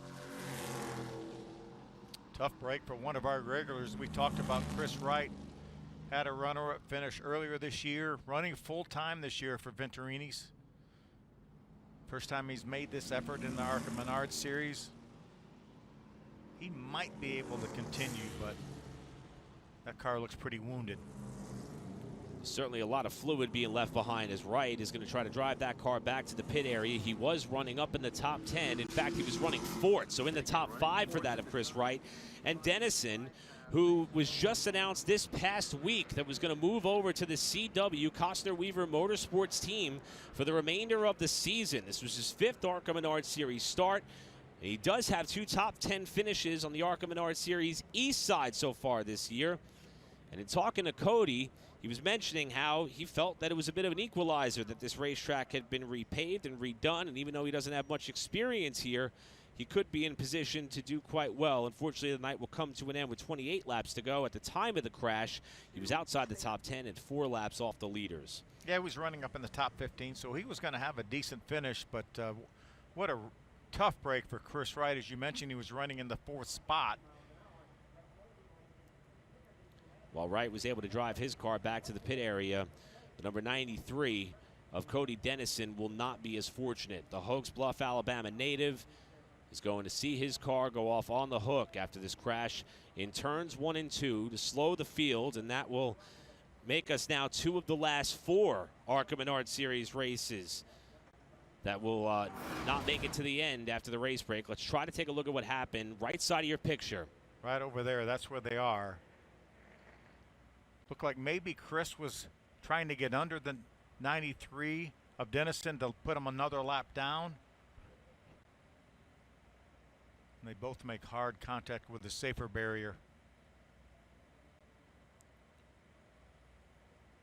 Really hard shot for both cars. You see the red flag is out to try to clean up the circumstances that remain for the track crew here in turns 1 and 2, with Dennison walking back to the pit area. That will erase the lead of just over 1 second that Connor Zilish had over Sawalich, with Perez, Dean, and Scott your top 5. Ruggiero got up into the 7th spot, but by virtue of Wright getting caught up in this incident from 4th, that's going to move Gio back up into 6th. But a big opportunity for Gio to make something happen on this restart. He had fallen several seconds off the pace. Without this caution flag, he was probably out of it. This might bring him back in it. So a good bit of cleanup having to take place. Towing off a couple of cars, cleaning up some fluid after this wreck in turns 1 and 2 between Cody Dennison and Chris Wright. We'll be back for the finish right after this.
Me or my wife?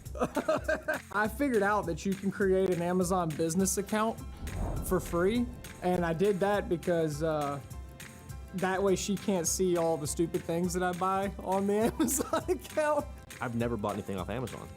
I know if I get into it, I'm gonna be that person that gets 3 packages a week. I think my last one was like workout shorts that I saw on TikTok, and I was like, you know what, I'm trying to get these. Oh, I purchased a bike rack. I just got a mountain bike, so I'm gonna start getting into that. So I just bought that for my truck. I don't know if it's me, it's my wife. She's got the Amazon account, and it's more me coming home and seeing the packages stacked up and be like, babe, we got a budget, man. I was trying to hang my hats on the wall in my bedroom, so she ordered me these hat things that stick to the wall, so I hang my hats up. Oh, my last Amazon purchase was a Theragun. We do a lot of training at TPC, which is Toyota's Performance Center, and they have me soar there a lot, so I try to get a portable one to take with me in my truck. Okay, the last Amazon purchase was a long sleeve shirt.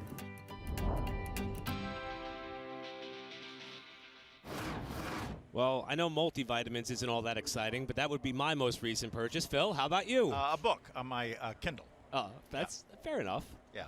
That's Amazon could be very dangerous, and I think our drivers proved that. Shout out to Gus Dean for saving all the married men out there on how to get I'm opening a business account right now as we sit under the red flag here. With the ARCA Menards Series, the Atlas 150. I'm only kidding. As you can see here, it is Connor Zilisch who is still the leader over William Sawalich and Andres Perez. 28 laps to go. It was a crash involving the 4th place running Chris Wright and the number 93 of Cody Dennison, and thus the reason for the red flag. It would be hard to identify which car that came off. I would guess both, but the track crew has certainly got their hands full. And I have to say, seeing this scene play out, Phil, this has got to create some apprehension and tension for the drivers as well, knowing that this track has been freeing up with the sun setting, and that's not going to get any more grip in that section of the racetrack. Yeah, but the ARCA officials do such a great job now of cleaning these messes up. That's why they threw the red flag, so they didn't make these drivers drive through that lap after lap. Back in the day, they would have put that speedy dry down, and we'd have kept on running, and they would have been up to us to clean it up. Now they have blowers and vacuums, and they really do a fine job of cleaning these places up. See the drivers taking the opportunity to catch their breath and perhaps do a little bit of a mental reset before having to go back on the attack for the final 28 laps of this race. And there's what Phil was talking about. Unfortunately, it looks like they lost a piece of the blower on the backside of that tractor. Not sure if they're aware of that just yet. Yeah, and that will not be a Reese's Sweet Move of the Race nominee. Yeah, I think that's the directional piece for that goes on the back of that blower. A lot of work still to be done. I hope that AMR safety official gets out of Dodge. Well, cleanup continuing in turns 1 and 2. It's been a really fun night here in Newton, Iowa. Come on back for the finish. Connor Zilisch continues to lead.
ARCA Menards Series Racing on FS1 is brought to you by General Tire.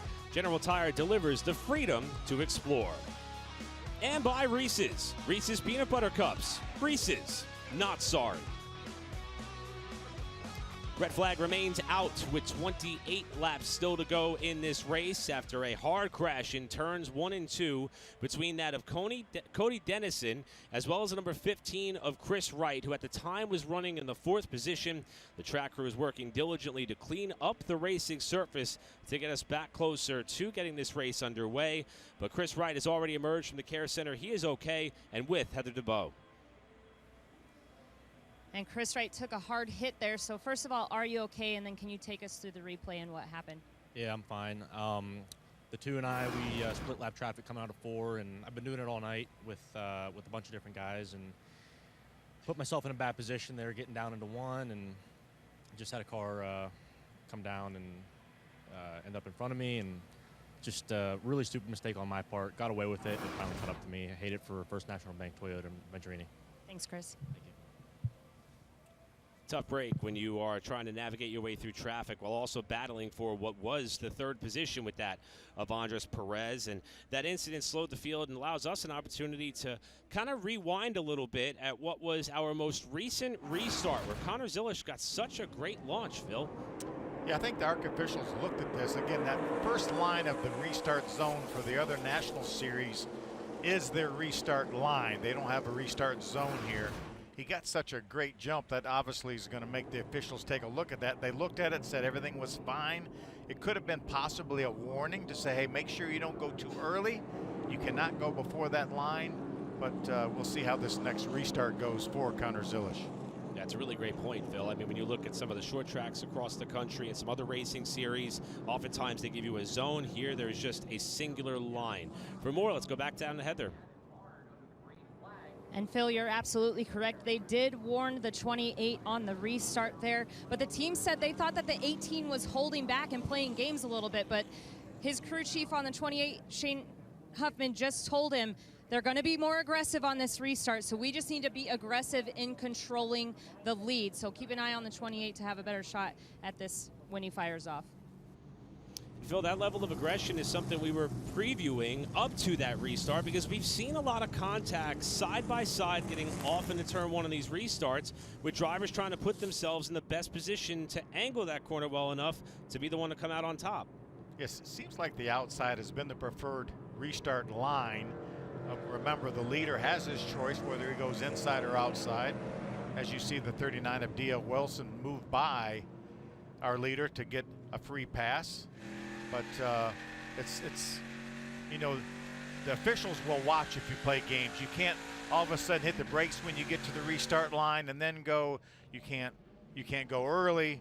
So and if you don't go at the restart line, then the flagmen will restart the race. They won't rely on the leader to restart the race. So it's a pretty fine art there how to restart these races. See that we're going to go around at least one more time behind that of the pace car. And we talked about Connor Zilisch, the race leader, and all of his successes so far this season. And I can't help but think back to following his win in the Rolex 24 and the 12 Hours of Sebring in the LMP2 category. He won a late model stock car race with the Cars Tour at Hickory Motor Speedway. And he said in Victory Lane that that win may have meant the most to him because he felt like he needed to prove he can get the job done on an oval.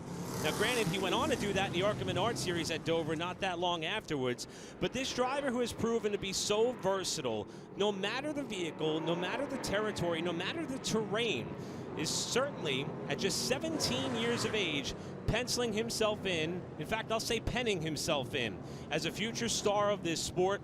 And pairing up with this Pinnacle Racing group who knows how to get around Iowa Speedway and being in command for this race for more than the majority up to this point, Zilisch has pinned himself as the car to beat, which furthermore adds to why this restart is going to be so essential. Yeah, without a doubt, and I was fortunate enough to be on the call for the race, the truck race, his debut at COTA, when he sat on the pole, actually missed turn 1 completely. They got a lap down, had to repair that truck, had to put a sway bar arm on it. He fought his way back to fourth. Now you say, okay, he set in the pole and finished fourth. Good day, right? Well, he passed like 58 trucks because he actually got a lap down. But he said right then that he was going to be somebody to contend with. Kevin Harvick told me that he is the best on a road course on braking of anybody that he has ever seen. And that's from a 17-year-old, Connor Zilisch. And we're going to get to see him drive for Junior Motorsports in the Xfinity Series at Watkins Glen once he turns of age. Well, tomorrow, it's Baseball Night in America on Fox. Aaron Judge and Juan Soto power the Yankees against Rafael Devers and the rival Red Sox. Or catch the Rangers taking on the Mariners. It all begins at 7 Eastern on Fox. Check for the game in your area.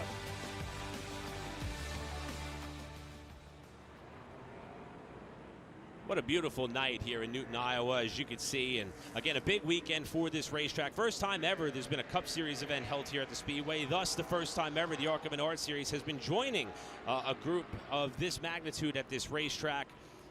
And I think that furthermore is adding some of the reason as to why a win on this night at this racetrack on this weekend could go such a long way for any of these drivers as we're a lap away from the restart.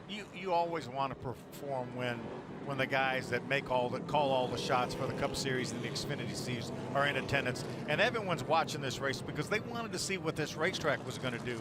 So all these drivers know that all the eyes from the Cup Series and the Xfinity Series are on this race tonight. And they're going to continue to be glued to the racetrack with 23 laps to go. So far tonight, we've had 6 cautions. About to wrap up caution number 6. 4 lead changes amongst 2 leaders, and they, ironically, make up your front row. Connor Zilisch on the outside is going to be the control car to the restart line with William Sawalich in the 18 on the bottom. Watch how Sawalich is pushing him so far up the racetrack. Doesn't want to get pinned on the bottom as they get down to turn number 1. Perez in 3rd spot, Gustine alongside, back underway here at Iowa. And Sawalich now trying to stay on the quarter panel of Zilisch, and contact there in turn 1. They're both up the racetrack. Hard contact. Perez not able to get inside, and they're still locked together off the 2nd corner, and Zilisch saves the car. Sawalich turned him sideways off for turn 2. Connor Zilisch fends off the slugfest challenge from Sawalich and holds the lead. I thought Andres Perez was going to be able to grab the lead for a moment from that 3rd spot. There's Ruggiero now up to 4th, battling his teammate Gus Dean.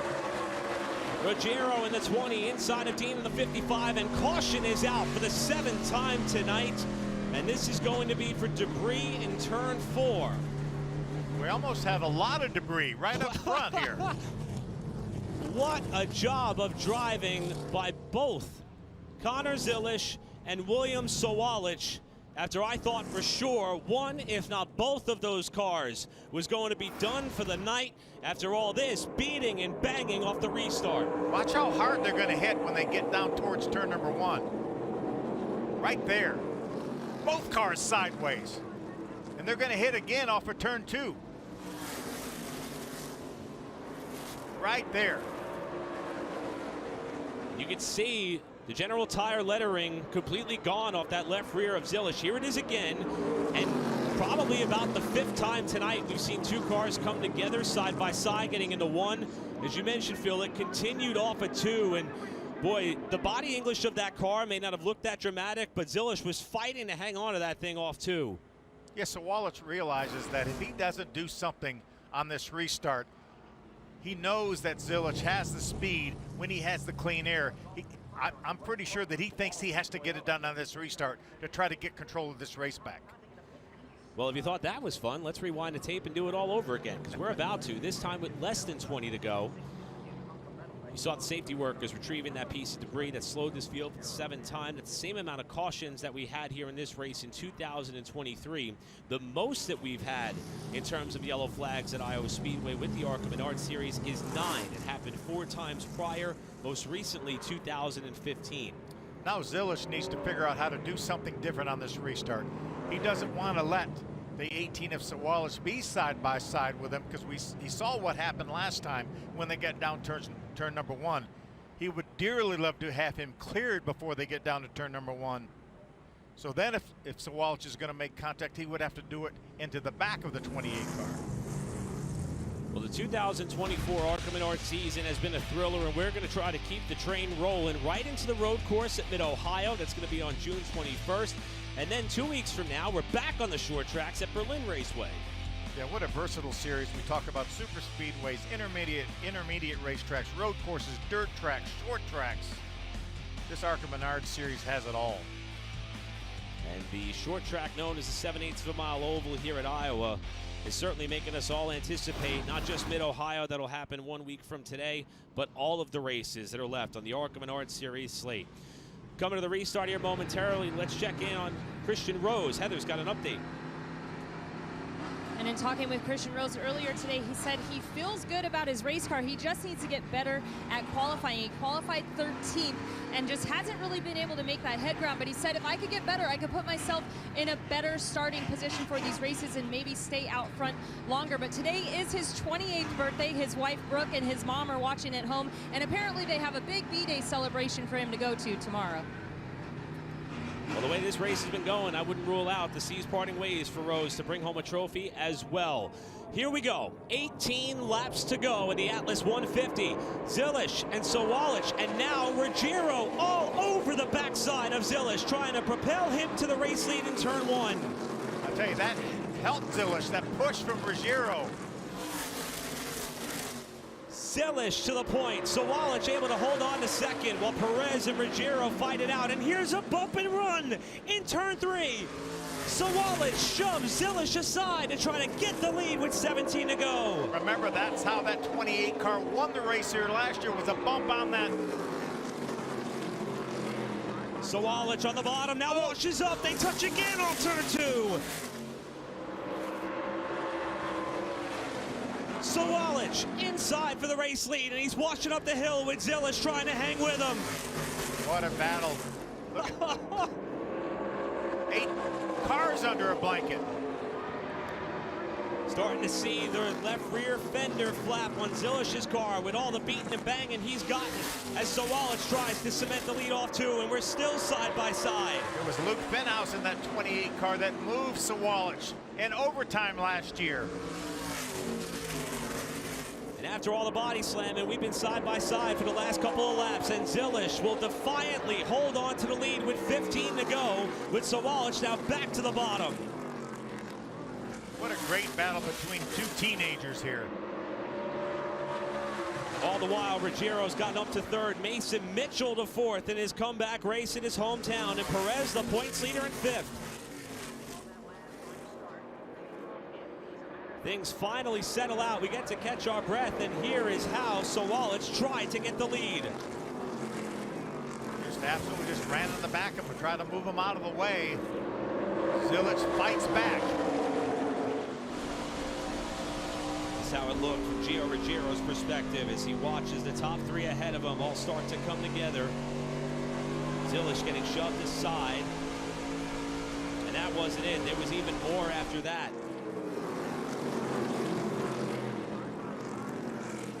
Another shot to the left rear quarter panel by Sawalich. Sawalich not done yet. That car is cornering very well in the middle of 3 and 4, and he is going to draw up alongside Zilish for the lead. 12 to go. Let's see if he can hold that car down on the bottom, not get loose underneath the 28 car. We talked about how 1 year ago, William Sawalich led every lap except the final 2. This has to be the one race, the one track that got away from him that he wants back desperately, and he has shown on several occasions what he is willing to do to try to make it happen, while Zilish tries to not be this year's version of Sawalich, has led the most laps so far, and is trying to hang on for the win with 10 to go. Remember Watkins Glen, Zilich's debut in the ARCA Menards Series last year. He dominated that race and got moved out of the way on the last lap by Jesse Love.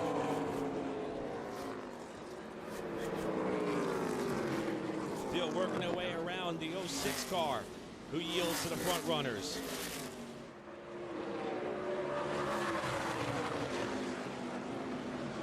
Sawalich able to just keep that car a little bit lower in 3 and 4. This has been his strong suit. The gap about a quarter of a second, and it remains there with more potential traffic out ahead of Connor Zilisch as he goes around Ryan Roulette off the second corner. That may cost him some time. Side-by-side battle among teammates right there for the 5th spot. LeVar Scott now has it in the 6th. Andres Perez back to the 6th spot. At the top of the show, we talked about 6 different races, 6 different winners. 3 of those drivers in tonight's field. 2 of them representing the top 2 spots as Sawalich almost runs into the back of Michael Maples off 2. Yeah, that's in trouble. LeVar Scott spins off turn 2. You know what that means, don't you, Eric? Another restart. Another restart. Scott was running in the top 10 at the time of the spin. No major contact for his Rev Racing number 6 car. And that will be caution number 8. Keep an eye on the 20 of Ruggiero. He's going to be in that 2nd row on the inside. We have seen how Zilisch and Sawalich will go after each other. Ruggiero may be in a great spot there in 3rd. This was a fight for the 6th position. This happened in turn number 4. There's Scott the 6, up way loose, almost into the wall. And now watch Gustine in the 55 going around Alex Club in the 03, and things just tighten up way too much in turn 1. And Scott, who got up into some of that speedy drive from the crash that took out Chris Wright, boy, he tried to hang on for that car almost the full duration of the corner. Yeah, Gustine had committed to trying to go around that lap car. I don't think LeVar actually thought that Gus was in there far enough. They made contact. I can't put any blame on Gus at all for that situation. What a wild ARCA Menards Series race we have had tonight here from the Iowa Speedway. We knew the track surface changes. We'll call it maybe 2 lanes of fresh pavement on each end of the racetrack was going to change the way in which drivers had to race this facility and what the products may look like. And it also seems to have been able to open up a bit of an avenue for some more intense action, specifically amongst the top 2 cars as they have been beaten, battered, and bruised. We still are going to size up at least one more restart. Eric, you talked about Chris Tate in this 10 car, his debut, and what this race means to him and for his fallen soldiers. How about a top 10 run so far for Chris Tate in his debut? In a race where we've seen so many drivers make mistakes, this is his first ever ARCA Menards Series start. As a matter of fact, we mentioned Chris being an active U.S. Marine. That decision was made for him personally after the opportunities to drive a race car essentially dried up during the pandemic back in 2020. He went to his U.S. Marines listing office. This was after he had a chance to race in some late model stock events in the Carolinas, but decided he had to do what was best for he and his life and his country. He's still an active U.S. Marine. We mentioned earlier paying tribute to 2 of his fallen friends, but this is a phenomenal performance for this young man out of Sunset, Texas, with the Andy Hillenberg-owned team. Yeah, Andy gives so many drivers an opportunities here in the ARCA Menards Series. I don't know where we would be without Andy, and some of the guys that have come through his program have gone on to some really bigger and better things, but I just love the opportunities that Andy provides. You see LeVar Scott after that slide off the corner, having to come down to the attention of his Rev Racing team. Evidently, they believe they flat spotted the tires they put on their car at the 2nd race break. So, and remember, these are older tires they're putting back on. These are tires that they took off this car at some point during this race. And the ARCA officials will take a look at these tires to make sure that they are flat spotted. also paying some extra attention there to the left front quarter panel of the 6 car. As we inch closer to what we hope to be the 1-to-go signal to size up what is going to be an absolute dash to the checkers. At this point, Phil, I think we've seen what the top 2 are willing to do to win this race. The question remains, how is it going to play out? Well, I think contact is certainly going to be in order here. And agree. Again, that's why I really like where Ruggiero is right now, inside 2nd row and 3rd. And he's probably fine with those guys making a little bit of contact, I would guess. And how about Mason Mitchell? We've seen several vantage points from his perspective all night long about all of the situations and circumstances he's been able to avoid so far tonight. with that championship winning experience, that Iowa race winning experience, and he's going to be on the outside of the second row for this upcoming restart to see if the comeback story could have a dream end at a Field of Dreams racetrack, which he loves oh so much. Just a solid night, no matter what happens for Mason Mitchell. Glad to have him back. It is going to be a 3-lap dash to the finish to settle the Atlas 150 here at Iowa. Connor Zilisch and William Sawalich are going to make up the front row. Gio Ruggiero, Mason Mitchell, row 2. Andres Perez, the points leader in 5th. 3-lap dash from Iowa. Here they come to the restart line.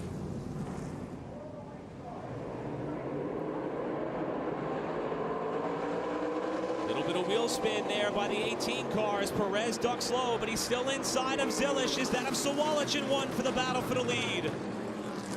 You see Zilisch gave him plenty of room. He didn't want any contact. Great corner by Zilisch.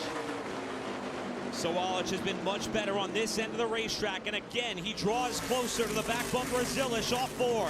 2 to go. I think if he can get close enough to his bumper, there will be contact. Sawalich again holding a tighter line in the corner. Turns 3 and 4 is where the 18 has been just a little bit better in this last duration of the race. Sawalich tries to set up high. Here comes Connor Zilisch to the white flag. 1 lap to go from Iowa. I'm not sure Sawalich is going to be close enough. Zilisch trying to hold a pretty wheel off 2 as he has been able to gap Sawalich marginally down the backstretch for the final time. For the 2nd year in a row, Pinnacle Racing Group is going to go to victory lane at Iowa. Tonight, Connor Zilisch wins his 2nd ARCA Menards Series race. Zilisch takes the Atlas 150.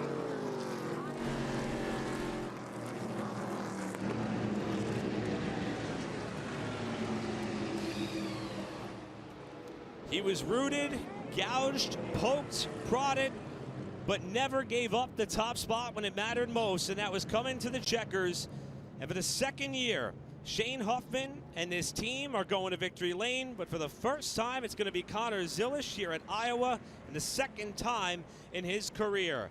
Speaking of Shane Huffman, Heather DeBow is standing by with an elated crew chief who knows his way to Iowa's victory lane.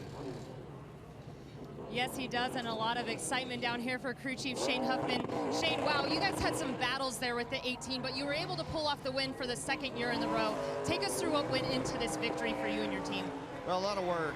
You know, I'm just the guy that hired the right people, you know, and it's all about these guys. It really is. And, you know, Mark and Jerry have given us everything that we need here at PRG, and it's pretty sporty, you know, to come out here and compete with these guys, you know, and you know, we had a lot of obstacles thrown at us right there, you know, not only on the track, but we had some radio stuff going on I think somebody was messing with too there. So we was able to overcome it all. Connor did a really good job, kept his head, kept his composure, and we was able to pull it off.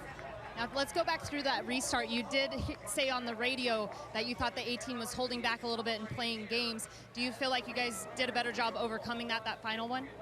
I think we played better games than they did. Congratulations on the win. Enjoy it. Thank you. Better games. And I'll tell you what, we mentioned Connor Zilisch and all the races in which he's won. I don't know I've ever seen this young man celebrate in this capacity in front of what is most likely the largest crowd for an ARCA Menards Series race here at Iowa before. But Zilisch is burning down the house for the fans who came out here on the Friday eve of Father's Day weekend. And again, he had to endure a lot to be able to hang on to the race lead and carry it home for his 2nd career win. Zilisch will continue to celebrate. We'll hear from him when we come back from the break. Connor Zilisch, your winner here at Iowa.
First repeat winner of 2024, and it is that of Connor Zilish, who took advantage of the opportunity to celebrate in front of a massive crowd that has come out here for the ARCA Menards Series event tonight at Iowa. The driver who's on the other end of that thrilling battle to the finish, William Sawalich, our runner-up, is with Heather.